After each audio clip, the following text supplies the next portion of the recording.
Bienvenue pour la troisième petite vidéo sur les tomates. Du coup, voilà, elles en sont là. Elliot s'en occupe toujours très bien parce qu'elles n'ont pas beaucoup poussé. Du coup, elles ne doivent pas chercher beaucoup la lumière. Il doit bien les tourner.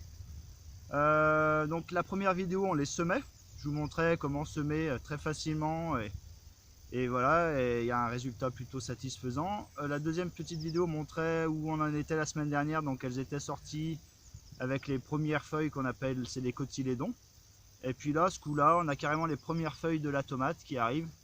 Bon, on pourrait attendre encore un petit moment, mais j'ai bien peur que la semaine prochaine, du coup, elle soit trop grande. Donc on va faire le repiquage. Allez, c'est parti. De bien se battre.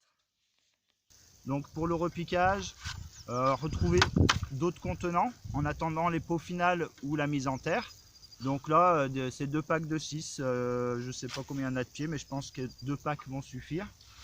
Après vous gardez le nombre de tomates que vous désirez garder. Voilà, il faut toujours en prévoir un petit peu plus parce qu'on peut en perdre quand on est trop pressé, qu'on les met dehors et qu'il se met à geler ou qu'il y a les limaces qui se promènent. Donc on en fait toujours un petit peu plus. Alors le remplissage des contenants, donc on essaye de remplir assez homogène la caisse, les petites caissettes. On tasse, c'est quand même important de tasser pour que la racine soit bien en contact en fait une fois qu'on a repiqué. Voilà, donc vous voyez, c'est hyper rapide. Et puis là je vais faire pareil pour le deuxième. Alors le terreau c'est pareil, on pourra parler du terreau, il faut faire gaffe, il y a des terreaux vraiment bas de gamme qui sont très peu intéressants et qui des fois nous font défaut. Alors voilà, après avec l'expérience on reconnaît un peu les qualités de terreau aussi. Mais si vous voyez qu'au bout de 10 jours du repiquage, la tomate elle pousse pas et elle jaunit, c'est le terreau qui est pas très bon. Donc une fois qu'on a rempli les contenants et qu'on les a tassés, on peut mouiller. C'est bien de mouiller le terreau. Comme ça la racine elle arrive direct dans le frais. Elle n'est pas trop perturbée. Là le but c'est de pas trop perturber les racines et la plante. Parce qu'on leur... du coup comme on va les manipuler, leur casser un peu les racines, on les stresse un petit peu. Bon, la tomate c'est hyper costaud, elle a l'habitude de bien se battre. Des tomates, deuxième grosse étape. Voilà, donc là on va tout séparer quoi. Voilà.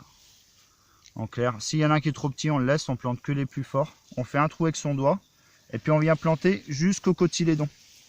Voilà, donc là il n'y a que les cotylédons, on n'a vraiment pu attendre sur celle-là. Celle-là on voit qu'il y a les premières feuilles, donc ça vaut un peu plus le coup. Hop, on n'hésite pas, on vient tout mettre dedans. Voilà, jusqu'au cotylédon. Paf.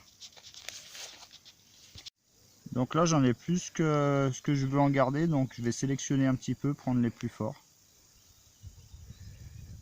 Voilà. La tomate c'est pas si fragile que ça, après il faut faire gaffe de ne pas casser les racines. Les mettre assez profond. Voilà, vous voyez là j'en ai un plus gros, je vais le sélectionner. Voilà, je suis sûr qu'il vienne avant tout le monde. Et voilà.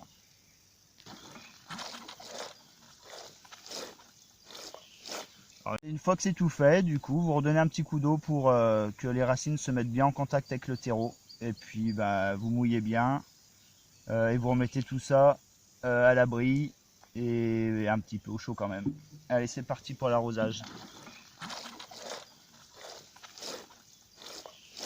Alors une fois, on laisse un peu couler l'eau, on laisse pénétrer dans le terreau bien comme il faut. Et puis on redonne un deuxième coup pour s'assurer que ce soit vraiment bien mouillé pour la première fois. Que les tomates n'aient pas de peine à repartir.